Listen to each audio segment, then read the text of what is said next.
थोड़ा कर्म के बारे में बात करते हैं। हाँ, इस जैन दर्शन की ऐसे सभी धर्म कर्म को मानते हैं, जो व्यक्ति जैसा कर्म करता है वैसा प्राप्त करता है। पर जैन दर्शन में कर्म की थ्योरी को बहुत विस्तृत करके समझाया गया है। कर्म क्या है? कर्म ये पुद्गलिक जगत में, यहाँ हम जिस वर्ल्ड में रहते हैं वहाँ 8 वर्गणाएं हैं पुद्गल की, उसमें एक कर्म वर्गणा की पुद्गल पूरे लोक में फैले हुए हैं। मैं पुद्गल समझी नहीं। पुद्गल मतलब परमाणु, ओके, सूक्ष्म परमाणु अच्छा। है, वह पूरे लोक में फैले। जैन दर्शन का शब्द है पुद्गल, जबकि परमाणु को हम पुद्गल कहते हैं। ये एक तरह के परमाणु हैं, हाँ, जो कर्म वर्गणा के परमाणु कहते हैं। जैसे इस संसार में ये हमारे शरीर है, जैसे औदारिक शरीर है, ये औदारिक शरीर के परमाणु हैं। मन से हम सोच रहे हैं उसके मनोवर्गणा के परमाणु है। भाषा से हम बोल रहे हैं तो भाषा वर्गणा के परमाणु इस जगत में है। मैं अभी भाषा बोल रहा हूँ, यहाँ से परमाणु ले रहा हूँ, भाषा भी मैं परिणित कर रहा हूँ और उसको छोड़ रहा हूँ। ये उन परमाणुओं के द्वारा संभव हो रहा है, अदरवाइज संभव नहीं होता मैं बोल पाता। तो ऐसे ही कर्म वर्गणा के परमाणु पूरे लोक में फैले हुए हैं। जब हम अपनी शुभ और अशुभ क्रियाओं के द्वारा या मन वचन काया के योग के द्वारा हम जब शुभ सोचते हैं तो शुभ परमाणु हमारे अंदर आते हैं, और अशुभ सोचते हैं अशुभ परमाणु हमारे आत्मा के आके चिपक जाते हैं। 5 कारणों से आत्मा उन परमाणुओं को अपनी ओर आकर्षित करती है। पहला है मिथ्यात्व। एक मिनट, मैं इसको थोड़ा सा क्लियर कर देती हूँ सबके ऑडियंस के लिए। कर्म एक परमाणु है, एक इनविजिबल थॉट है। जैसे हम लोग हवा देख नहीं सकते, वैसे कुछ है जो हर वक्त हवा में हर जगह है। डिपेंडिंग ऑन हम कैसा सोच रहे हैं, शुभ अशुभ या फिर कैसा कर्म कर रहे हैं, हम वैसे कर्म को अपने बॉडी से, अपने आत्मा से अटैच कर लेते हैं उसको, और वो आत्मा में लग जाते हैं। और आत्मा में लगने के बाद में वो कब उदय में आएंगे, पहले आत्मा के साथ में उसका बंध हो जाता है आत्मा, और कितने समय के बाद में वह अपने पुनः वापस अपना सोर्स दिखाते हैं कि मैं उदय में आ रहा हूँ। उस समय हमें अनुभव होता है कि मैंने अच्छा किया तो अच्छा अनुभव हो रहा है, और बुरा किया तो बुरा अनुभव हो रहा है। तो वे कर्म परमाणु जो हमें हैं वो आत्मा के अनंत जन्मों से हमारे साथ लगे हुए हैं, जो पुराने झड़ते रहते हैं, नए को हम फिर आकर्षित करते रहते हैं, और ऐसे हमारी जीवनचर्या आगे से आगे हम इस जन्म संसार में जन्म मरण कर रहे हैं।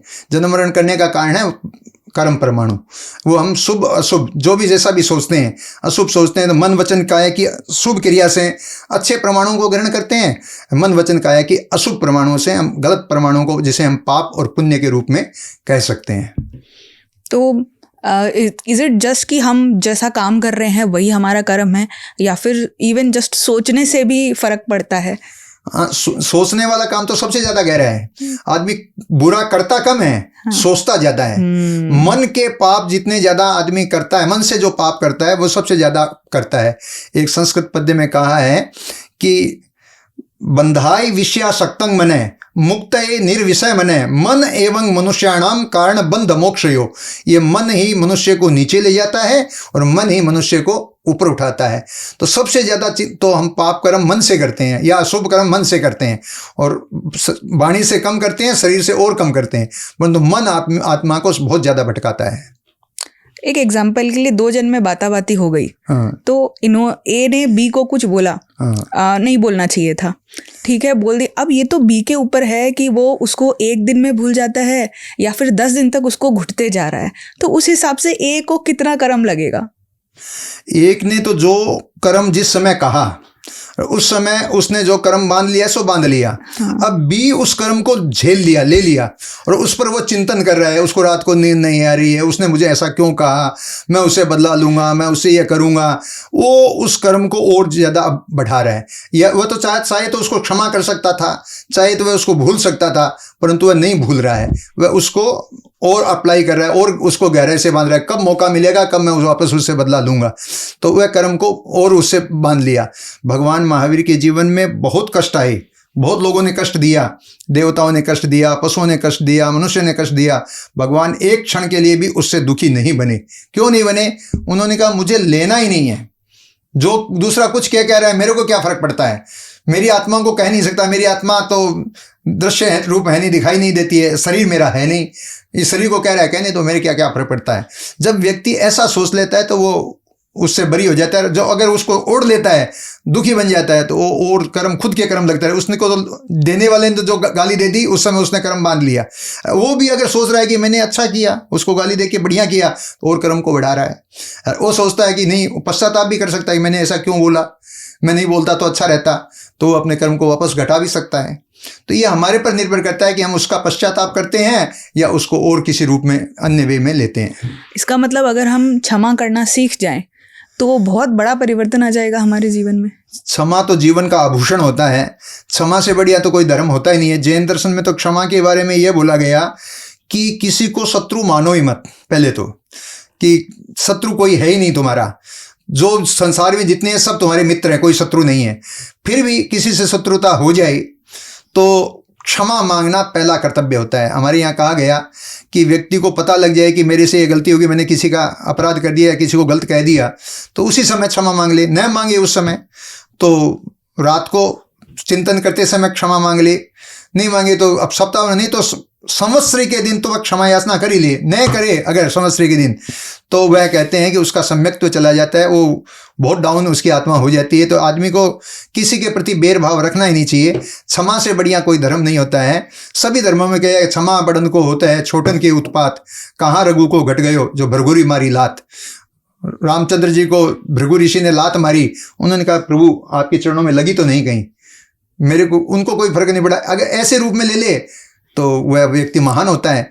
व्यक्ति वही महान होता है जो क्षमा करना जानता है। क्षमा लेना और क्षमा देना, ये सबसे बड़ा गुण है।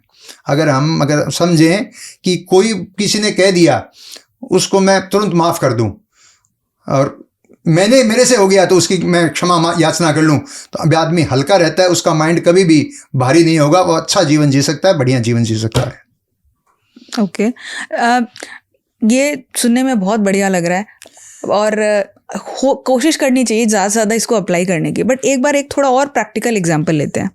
इस समय में मैं आपसे जानना चाहती हूँ इंसान को, क्योंकि इस तरह की चीज़ें ज़िंदगी में होती रहती है, तो उस टाइम में कैसे अपने सोच को बदले, क्या किस तरह से सोचना चाहिए, पैटर्न क्या होना चाहिए सोचने का। अगर सपोज़ करिए मैं बिज़नेस कर रही हूँ, मेरा एक बिज़नेस पार्टनर है, उसने मुझे धोखा दिया और अब पैसे भी ले लिए, बहुत कुछ किया, मेरे फाइनेंशियल बहुत ज़्यादा कंडीशंस ख़राब हो गए या बहुत कुछ अनफेयर किया। अब उस समय में मेरे लिए ये सोचना इसको क्षमा कर दूँ बहुत मुश्किल हो जाएगा, क्योंकि हमने मिल के ये पूरी बिजनेस बनाई थी और सब कुछ करी थी। एक एग्जांपल के लिए बोल रही हूँ। तो उस समय में मुझे क्या सोचना चाहिए? जब आप बहुत बिट्रेड, धोखा हो गया ऐसा फील कर रहे हो, तो बहुत मुश्किल हो जाएगा क्षमा करना। उस टाइम मुझे सोचना क्या चाहिए? यही तो सबसे बड़ी बात है कि जब व्यक्ति विपरीत परिस्थितियों को कैसे वो संभाले। अब उसने मान ले धोखा दिया, वो धोखा क्यों दिया, इसको हम पीछे जाके देखते हैं कि ये धोखा उस व्यक्ति ने क्यों दिया। कि पिछले जन्म में या पिछले कहीं न कहीं इस व्यक्ति के साथ में हमारा ऐसा संबंध रहा है, तो इसके साथ में मेरे द्वारा कुछ गलत किया हुआ होगा, इसलिए उसने मेरे साथ में गलत किया है। ये गलत जो कुछ हुआ है मेरे कर्मों के कारण हुआ है, वह तो निमित्त बना है। अगर मेरे कर्म अच्छे होते तो मुझे अच्छा निमित्त मिलता, मेरा व्यापार और ज़्यादा दौड़ता, और ज़्यादा आगे बढ़ता। और मेरे कर्म में कहीं न कहीं गड़बड़ है, इसलिए मुझे बुरा निमित्त मिला है, बुरा साधन मिल गया, उसके कारण मुझे ये धोखा दिया। परंतु मेरे हाथ अभी कायम है, मस्तिष्क मेरा कायम है, मुझे उसमें रिट्रीट नहीं होना है, मुझे अपने आप को वापस खड़ा करना है। तो उस धोखा से मैं एक सीख ले कि मुझे न किसी को धोखा देना है न धोखा खाना है। मैं इतना सजग रह जाऊं कि धोखा भी मुझे खाना नहीं है। तो ये भी भाव होना चाहिए। आगे मुझे जो बीत गया सो उसको भूल जाऊं, अब नए तरीके से मैं आपको करूँगा। और व्यक्ति उसको अगर ले लेता है कि मैं एकदम डाउन हो गया, अब तो मैं कैसे खड़ा होऊंगा, तो और ज़्यादा खड़ा नहीं हो पाएगा। परंतु अगर मनोबल मजबूत कर ले, मन को ठीक संभाल ले, तो व्यक्ति वापस उस बिजनेस में और ज़्यादा इंप्रूवमेंट कर सकता है और आगे बढ़ सकता है। धोखा देने वाला कभी नहीं बढ़ेगा, धोखा से जो सीख लेगा आगे बढ़ेगा, वो आगे और बढ़ जाएगा। ओके, तो अगर ये इस हिसाब से कर्म काम करते हैं कि हो सकता है मैंने किसी जन्म में उनको हर्ट किया था, या उनके वो सिर्फ एक निमित्त बने हैं, तो अभी इस जन्म में उन्होंने मुझे हर्ट किया, तो फिर नेक्स्ट जन्म में उनको मैं हर्ट करूंगी, ये तो चलते ही रहेगा। ये चलते, जब मैंने उसको माफ़ कर दिया, मैं उसको नहीं मानता कर दिया, मैंने माफ़ कर दिया कि नहीं मैं इसको आगे नहीं ले जाना चाहता, ये आगे जन्म के ये जो बंधन है आगे से आगे चलते रहते हैं, इन बंधनों को मैं आगे नहीं ले जाना चाहता, तो व्यक्ति उससे फ्री भी हो सकता है। नहीं तो आदमी कभी छूटेगा नहीं, वो उससे बदला वो लेगा, वो बदला लेता रहेगा। परंतु साधना का मतलब यही है कि हम इन सब से निरपेक्ष होकर, भगवान महावीर के जीवन में इतने कष्ट थे, उन्होंने सबको माफ़ करते चले गए और वो अपनी लक्ष्य मंजिल को प्राप्त करके यहाँ से शुद्ध बुद्ध मुक्त हो गए। तो हमें भी यही करना है कि मुझे इन बेर भाव को साथ में नहीं लेना है, मुझे तो मैत्री के भाव को, सब जीवों को समानता के हिसाब से समझते हुए कि न किसी से मेरा बेर है न किसी से मेरी मित्रता है, मैं तो सबके साथ में समान व्यवहार करूँगा। ये व्यवहार अपने जीवन में अगर रखें तो हम बड़े हो सकते हैं। हम दूसरे को निमित्त माने, दूसरे को ये नहीं माने दूसरे ने मेरे ये कर दिया, भाई ने धोखा दे दिया, पार्टनर ने धोखा दे दिया, किसने धोखा दे दिया, धोखा देने वाला कोई नहीं है। तो वह मेरे पूर्व जन्म के कर्म है, उन कर्मों के कारण हुआ है। मैं अगर आज अच्छे कर्म करता हूं तो मुझे अच्छे निमित्त में, कई व्यक्ति ऐसे होते हैं तो थोड़ा सा कुछ करके भी बहुत ज़्यादा इंप्रूवमेंट कर लेते हैं, बहुत ज़्यादा डेवलपमेंट कर लेते हैं। क्यों किया उन्होंने ऐसा डेवलपमेंट, इतना जल्दी कैसे हो गया? उसके निमित्त अच्छे थे, उसके पुण्य का प्रभाव अच्छा था और उसका साथ में उसका उद्योग श्रम अच्छा था, तो उस श्रम उद्योग के द्वारा आगे बढ़ गया। एक व्यक्ति इतना करके भी नहीं बढ़ पाता है तो उसके कुछ कहीं ना कहीं हमारे कर्म उसमें काम करते हैं। 2 बच्चे एक साथ जन्मे, एक जन्मा बहुत बढ़िया घर में जहाँ उसको सब सद्बुद्धि दी गई कि क्या सही है क्या गलत है, कैसे सोचो कैसे ना सोचो। दूसरा बच्चा ऐसे फैमिली में जन्म लिया जहाँ पे चोरी, धोखाधड़ी, ये सब की बातें होती है। तो उसमें उस बच्चे की क्या गलती? अब तो उसको वैसे ही कर्म बनेंगे क्योंकि उसको शुरू से वही सीख मिल रही है, तो उसमें उसकी वहाँ तो स्टार्टिंग में ही तो फ्लॉ हो गया। वो पूर्व संचित कर्म कुछ न कुछ लेके आता है, हर व्यक्ति पूर्व संचित कर्म लेके आता है। अब वो तो अलग अलग परिवार में जन्मे हैं, 2 भाई एक साथ एक माँ के जन्मे हैं, एक साथ जन्मे हैं, युगल जन्मते हैं, वो व्यक्तियों में भी डिफरेंस होता है, एक जैसा नहीं होता है। एक लड़का उसमें बहुत ज़्यादा शार्प होता है, एक लड़का बिल्कुल शार्प नहीं होता। ये क्यों होता है? हम अपने घरों में देख लें, हमारे 2 बच्चे हैं, एक बच्चा शार्प रहेगा, एक बच्चा थोड़ा उससे ढीला रहेगा। ये पूर्व संचित कर्म, माँ बाप उसके साथ में भेद नहीं करते, पूर्व संचित कर्म लेके लाता है। उसको वातावरण ऐसा मिला, एक जगह एक सन्यासी जा रहा था तो पहले एक तोता जो मिला उसको, पिकॉक तोता होता है, पिकॉक, वो बोला आओ लूटो खसोटो इसको, आदमी जा रहा है इसको लूटो। वो व्यक्ति किसी तरह बच के वहां से निकल गया। आगे दूसरा तोता मिला, उसने बोला सुस्वागतम सुस्वागतम। उसने बोला ये एक तोता बोल रहा है लूटो खाओ, एक बोलता है स्वागत कर रहा है। उस तोते के पास में पूछा भैया ऐसा क्यों हो रहा है तुम? बोला हम दोनों भाई थे, वह चोर डाकुओं के यहाँ पल गया तो लूटने खसोटने की बात कर रहा है, मैं सन्यासियों के आश्रम में हूँ तो मैं स्वागत की बात कर रहा हूँ। तो जैसे व्यक्ति की संगत मिलती है वैसा ही वह डेवलप कर लेता है। वह चोर के घर में जन्मा है तो चोरी की बात सीखेगा, और अगर अच्छे घर में जन्मा है, अच्छे संस्कार प्राप्त किए है माता पिता से, तो उसने पहले बुरा किया है तो फिर भी वो चेंज कर लेगा, अच्छा बन जाएगा। पहले अगर पूर्व जन्म में कहीं बुरा भी किया है तो अच्छे प्रभाव से वह व्यक्ति चेंज भी हो जाता है। तो प्रभाव का, संगत का फर्क भी हमारे जीवन पर पड़ता है। इसका मतलब अगर सब कुछ सही नहीं भी है जीवन में, या आपकी संगत आपके आसपास में उतने पॉजिटिव अच्छी बातें वाले नहीं भी है, तो आप अभी इस जन्म में अपने आप को उस तरफ ले जाओ ताकि नेक्स्ट जन्म आपको अपने आप बेटर मिले। अगर हमें डेवलपमेंट करना है किसी भी सेक्टर में, चाहे वह धार्मिक सेक्टर हो या न हो, व्यापारिक क्षेत्र हो, हम अपने से ऊंचे लेवल के व्यक्ति के पास में बैठेंगे तो हमें सोच वही मिलेगी, और अगर नीचे ग्रेड वालों के व्यक्तियों के साथ मिलेंगे तो हमको सोच वही मिलेगी। तो हमें निश्चित करना है कि मेरी मित्रता किससे हो, मैं किसके साथ बैठूं, कहाँ मेरा डेवलपमेंट हो सकता है। अच्छे विचार वालों के पास में बैठूंगा तो मेरा डेवलपमेंट फास्ट होगा, और जो नेगेटिव थॉट वाले लोग हैं उनके पास बैठूंगा तो मेरा डेवलपमेंट, मैं गिर जाऊंगा।